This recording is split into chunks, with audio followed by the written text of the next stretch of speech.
Hello বন্ধুরা, আশা করি সবাই ভালোই আছো। সানডে স্পেশাল রেসিপিতে আজকে আমি নিয়ে এসেছি হোমমেড পিৎজা রেসিপি। এক কথায় বলবো, হোমমেড হলেও রেস্টুরেন্ট বা পিৎজা হাট বা ডমিনোস থেকে কম নয়। খুবই সহজভাবে আমি দেখানোর চেষ্টা করেছি এবং সত্যি বলবো অসাধারণ হয়েছে। আমি ফার্স্ট টাইম অ্যাটেম্প্ট করেছি এই পিৎজা রেসিপি।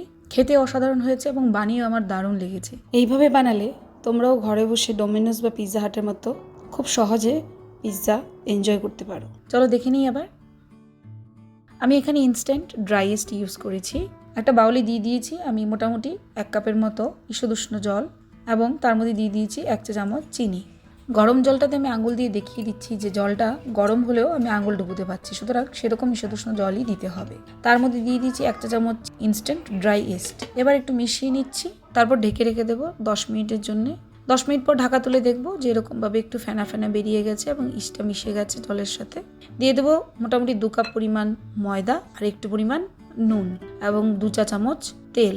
চামচটা দিয়ে ভালো করে সবকটা ইনগ্রিডিয়েন্টস আমি মিশিয়ে নিচ্ছি এবং হাতে ভালোভাবে আমি মিক্স করার চেষ্টা করছি। যদি এ পর্যায়ে জলের পরিমাণের দরকার হয় এক্সট্রা, তাহলে বলবো ঈষদুষ্ণ জল অল্প অল্প করে মেশানোর জন্যে এবং একটা মোটামুটি টাইট ডো তৈরি হয়ে যাবে। বেশি লুজও নয়, বেশি টাইটও নয়। আবারও আলাদা একটু তেল হাতে নিয়ে ডোটাকে আমি ওপর থেকে কোট করে নিচ্ছি এবং ঢেকে রেখে দিচ্ছি। এবার সবজি কাটার পালা। যা যা ইনগ্রিডিয়েন্টস আমরা পিৎজার উপরে দেবো সবই আমি কেটে নিচ্ছি। আমার কাছে মোটামুটি সবই আছে। 3 রকম ক্যাপসিকাম আছে আমার কাছে, বা বেল পেপার আছে, রেড, ইয়েলো, গ্রিন, তারপর টমেটো, পেঁয়াজ সেরকমভাবে আমি কেটে নিচ্ছি। টমেটোগুলোর মাঝখানের যে অংশটা সেটা আমি বাদ দিয়ে দিচ্ছি, সাইডের স্লাইসগুলোই আমি নিচ্ছি। সঙ্গে আমি দিচ্ছি কর্নটাকে আমি ছাড়িয়ে আলাদাভাবে সেদ্ধ করে নেব। অল্প পরিমাণ কর্নই আমি ব্যবহার করছি এবং একটু পরিমাণ পনিরের টুকরো আমি দিয়ে দিচ্ছি। সবকটা ভেজিটেবল আমি ভালোভাবে ধুয়ে কেটে নিয়েছি। এবার দেখব ডোটা কতটা ফুলেছে। আমার হার্ডলি 20 to 30 মিনিটস টাইম লেগেছে। 20 to 30 মিনিটসে মোটামুটি ডাবল হয়ে গেছে। আমি ফুল বাউল ফুলে থাকার জন্য ওয়েট করছি না, তার জন্য 1 থেকে 1.5 ঘন্টা আমাকে ওয়েট করতে হতো। ইনস্ট্যান্ট ড্রাই ইস্টের জন্যে আমি মোটামুটি 30 মিনিটস পরেই ডোটাকে নিয়ে নিয়েছি। সফট হয়ে গেছে ডো, একদমই নরম তুলতুলে। সেখান থেকে আমি কেটে নিয়েছি 3টে পোর্শন। আমি একটা মোটামুটি বড় সাইজের পিৎজা এবং 2টো ছোট সাইজের পিৎজা তৈরি করব। বড় আটার ডোটাকে আমি হাতে একটু এইভাবে ম্যাশ করে নিচ্ছি। তারপর একটা প্লেটে, আমার আইএফবি মাইক্রোওয়েভের সাথে আমি এই প্লেটটা পেয়েছি, তো এটা অলমোস্ট একটু ননস্টিকি টাইপ। এই প্লেটটার উপরে আমি একটু লুজ ময়দা ছড়িয়ে দিয়েছি এবং মাঝখানে সেই বড় ময়দার ডোটাকে রেখে আমি হাত দিয়ে এরকমভাবে চেপে চেপে একটু ছড়িয়ে দিয়েছি। তার উপরে দিয়ে দিচ্ছি একটু পরিমাণ তেল দেওয়ার পর আটাটা আরও লুজ হয়ে গেছে। তারপর হাত দিয়ে আরও চেপে চেপে আমি এটাকে যতটা বড় করা পসিবল ততটাই করে নিচ্ছি। তারপর কাঁটা চামচ দিয়ে এরকম মাঝখান আমি প্রিক করে দিচ্ছি। এবার আমার ছেলেও আমার সাথে এসছে, ও খুব এক্সাইটেড এবং খুশি। পিৎজা বানানো হচ্ছে ঘরে। মোটামুটি ভালোভাবে প্রিক হয়ে গেলে আমি মাঝখানটায় পিৎজা সস দিয়ে দিলাম, মোটামুটি 2-3 টেবিল স্পুন। পিৎজা সসটা আমি রেডিমেডই কিনেছি, তবে আমি পাস্তা রেসিপিতে অলরেডি শেয়ার করেছি পিৎজা বা পাস্তা সস কীভাবে বানানো হয়েছে, সেটার লিঙ্কটা আমি ডেসক্রিপশন বক্সে দিয়ে দিয়েছি, সেটা নিশ্চয়ই তোমরা ফলো করতে পারো। এবার সসটাকে আমি একটা স্পুন দিয়ে ভালোভাবে ছড়িয়ে দিচ্ছি। এবার মজারেলার পালা। মজারেলা যতটা পরিমাণ ইচ্ছে ইউজ করা যেতে পারে এবং তারপর দিয়ে দিয়েছি ক্যাপসিকামগুলো কালার টু কালার ডিজাইন করে। যেরকম ডিজাইন পছন্দ সেরকমভাবে আমরা ডেকোরেট করতে পারি। আর মোটামুটি বাজারে যেরকম কিনতে পাওয়া যায় সেরকমভাবে আমি ডিজাইনটা করছি। তারপর দিয়ে দিচ্ছি পনিরের টুকরোগুলো, পনির এবং অনিয়নগুলো দিয়ে তার উপর আমি দিয়ে দিচ্ছি বয়েল করে রাখা কর্নগুলো।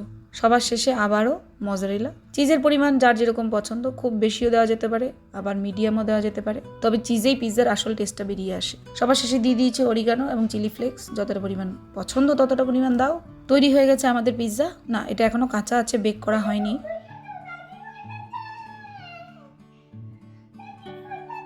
এবার মাইক্রোওয়েভে আমি পিৎজাটাকে দিয়ে দিলাম। আমার আইএফবি মাইক্রোওয়েভ, তো সেখানে পিৎজা অপশান অলরেডি আছে।